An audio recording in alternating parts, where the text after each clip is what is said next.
9万预约背后，程毅为什么敢跟张黎下这盘大棋？9万，差0。11万就破100万了。你说气人不气人？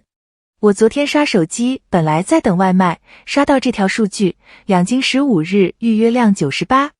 9万，盯着这个数字看了得有半分钟。倒不是因为它高，是因为我突然意识到一个事儿，所有人都在讨论破没破100万，可几乎没人问这个100万到底是个什么东西？是钱，还是一张还没兑现的支票？行，咱们今天就把这个数字一层一层剥开。我先说清楚啊，作为追了程毅好几年的人，我当然有偏爱，但这次我跟你保证，我尽量把话说公平。老粉应该懂我在说什么。先把事儿讲清楚。两京15日，程毅领衔，林更新也在里头，导演是张黎，对，就是拍《大明王朝1566》那个张黎，原著马伯庸，讲的是明代太子朱瞻基被卷进一桩惊天阴谋，要在15天里借着京杭大运河，一路从南京赶回北京受诏。悬疑、冒险、水陆双线。这是个什么配置呢？翻译成人话就是，这不是一部普通古偶。好，事儿就这么多，下面全是我自己的拆解了。第一层，你看到的那个数字98， 9万预约，逼近100万。光看这个数，很多人第一反应是哇好高，粉丝嗨了一整天。这个反应没错，预约量说白了就是市场提前掏出来的，我想看。98 9万个人主动点了那个预约键，这是实打实的号召力，这点跑不掉。一个演员能让快100万人提前蹲他的戏，这事分量不轻。但是等等，有个细节，光看这一个数字，你是没法判断他算不算厉害的。就像你跟我说这人月薪3万，我得问一句，在哪个城市，哪个行业啊？数字本身不会说话，得放进盘子里比，它才有意义。所以第二层，媒体基本没怎么往深了说的 S 级剧的预约量大盘到底长什么样？我去翻了一圈数据啊，凭印象说可能有小出入，不准的地方评论区指正。你会发现100万级这个区间在头部剧里其实是个怎么说呢，中头部往上够的位置。往上看，有那种开播预约能冲到200万，所谓300万级别的项目，在网上庆余年2那种现象级，开播前后预约能到近1800万，那是另一个物种了，不在一个讨论范畴。等等，我得补一句，别误会，我不是在说程毅这个98 9万不够看，恰恰相反。你想想看，庆余年2是带着第一季的国民基本盘进场的，那是存量。而两京15日是什么？是程毅在用一部全新的证据底色的戏从零往上够，一个靠存量，一个靠增量，这俩根本不是一回事。说回程毅的定位，他现在在哪儿？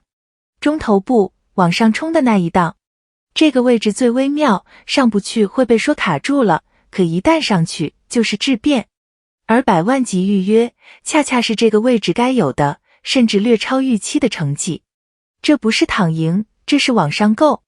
那么问题来了，他凭什么往上够？这就得说第三层了，也是我觉得真正的关键。张黎这盘棋，以及程毅为什么敢接。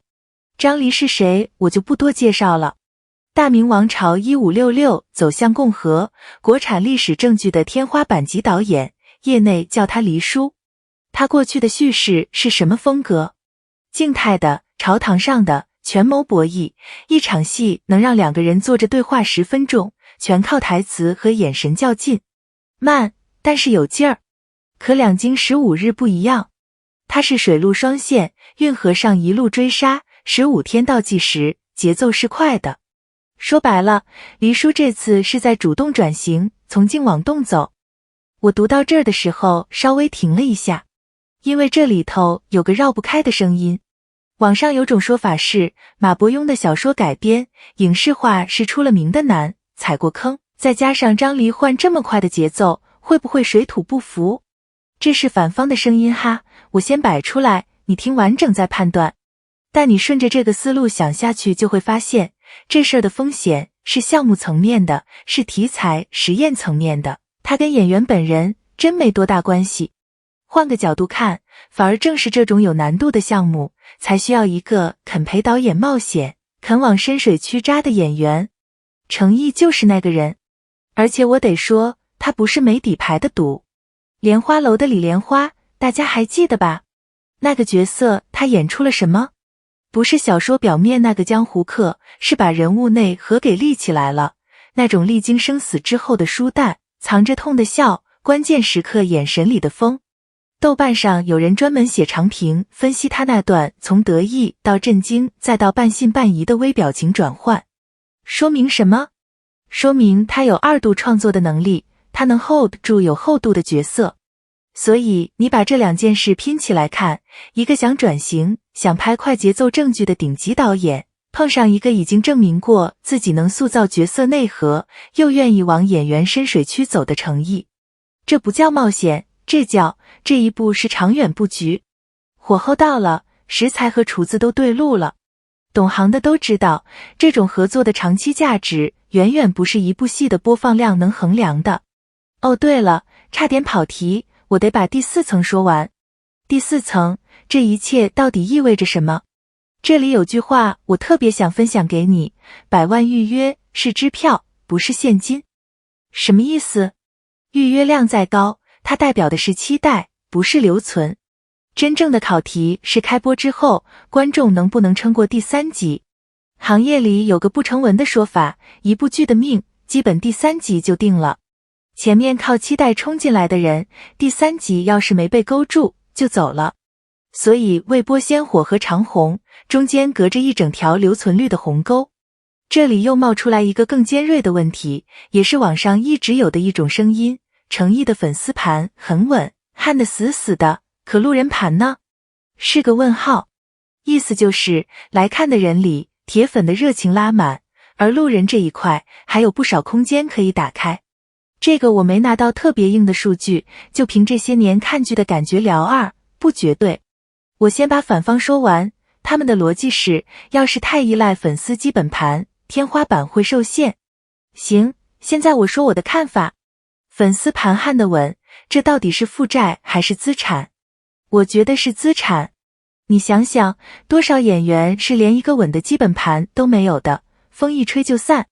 程毅有一个肯陪他穿越项目周期的盘，这是别人求都求不来的底气。至于路人盘，任何一个中头部演员想敲开路人盘的门，靠的从来不是古偶，是一部能让路人哦。这人居然能演这个的正剧。而2京15日，张黎的底子，正剧的质感，能撑住的叙事，它恰恰就是那把敲门的锤子。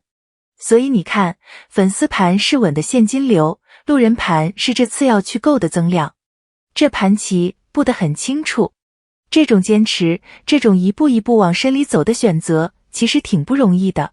在一个大家都求快、求流量的环境里，愿意去陪一个慢工出细活的导演拍正剧，这份判断值得被看见。好，扯了这么多，拉回来，回到开头那个数字，98、9万，逼近100万。它到底算什么？我现在的答案是，它是一张含金量很高的支票，但它真正的价值不在数字本身，而在于开支票的这个人正在下一盘多大的棋。数字会过去，热搜会换，但一次往演员深水区走的选择会留下来。我赌这部戏开播之后，会有一批原本只是路过的人留下来。不信的话，咱们第3集见，评论区见。懂他在下什么棋的人，会等到那一天的。